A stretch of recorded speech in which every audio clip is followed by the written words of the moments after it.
प्यारा ॿारो, बाजी गुलबानू जी तरफ़ां तव्हां सभिनी खे भलीकार। तव्हां ॿुधी रहिया आहियो दिलचस्प अखाणियूं। अचो त अॼु जी अखाणी ॿुधूं ऐं लुत्फ़ अंदोज़ थियूं।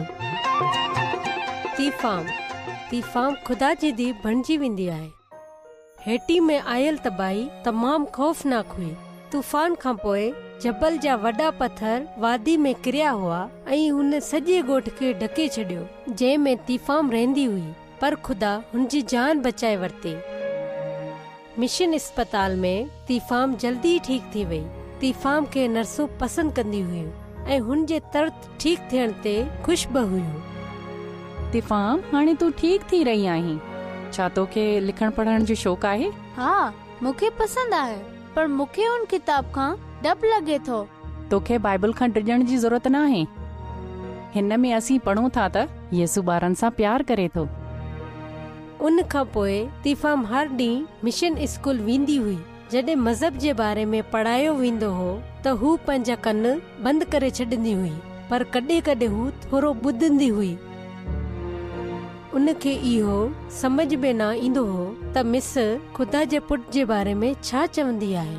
हू जल्दी सां पंहिंजो तावीज़ जले वठंदी हुई जेको हुन पंहिंजे गिची में पातल हो। हिकु छोकिरी हुन ते खिलंदी हुई। तीफ़ाम ॾिनल हुई ऐं रोई रही हुई जॾहिं हू स्कूल जे कमरे में भॼी।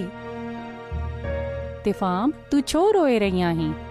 मूंखे उन ॻाल्हि जी समझ नथी अचे, मां कीअं ख़ुदा जी धीअ थी सघां थी।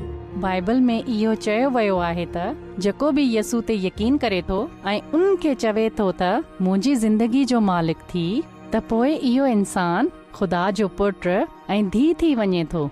मुंहिंजो बाबा मूंखे सज़ा ॾींदो जेकॾहिं मूं ईअं कयो। मूंखे डप लॻी रहियो आहे। असां उन्हनि लाइ दुआ कंदासूं त हू बि हिकु ॾींहुं ख़ुदा जे पुट ते यकीन करे।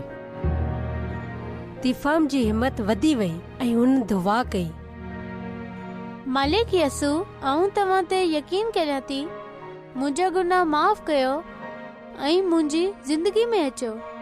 हाणे तूं ख़ुदा जी धीउ आहीं ऐं हाणे खां यसू हमेशा तोसां गॾु आहे। मां ख़ुदा जी धीउ आहियां। कुझु वक़्त खां पोइ उन जो पीउ उनखे वठण आयो। उतां रवानो थियण ते उनखे हिकु बाइबल तोहफ़े में ॾिनी वई। हुन जो पीउ हुनखे शक जी नज़र खां ॾिसंदो रहियो ऐं घर पहुचण ताईं माठ रहियो। छा तूं बि यसू ते यकीन कंदी आहीं? हाँ बाबा, मां ख़ुदा जी धीउ आहियां। महिरबानी करे तव्हां पंहिंजी ज़िंदगी में यसू ते यकीन कयो। बाइबल में इहो चयो वियो आहे त जॾहिं तव्हां इहे कंदा त तव्हां बि ख़ुदा जो पुट थी वेंदा। तीफ़ाम अञा वधीक कुझु न चयो हो जो उन जे पीउ उन जे हथ मां बाइबल वठी वरिती ऐं हुनखे फाड़े छॾियो ऐं हज़ारे टुकड़ा करे हवा में उॾाए छॾियो। ऐं पोइ ईंदड़ ड्रामे में तव्हां खे पतो पवंदो त छा थियो। ठीकु आहे ॿारो, हाणे बाजी गुलबानो खे इजाज़त ॾियो। ख़ुदा हाफ़िज़।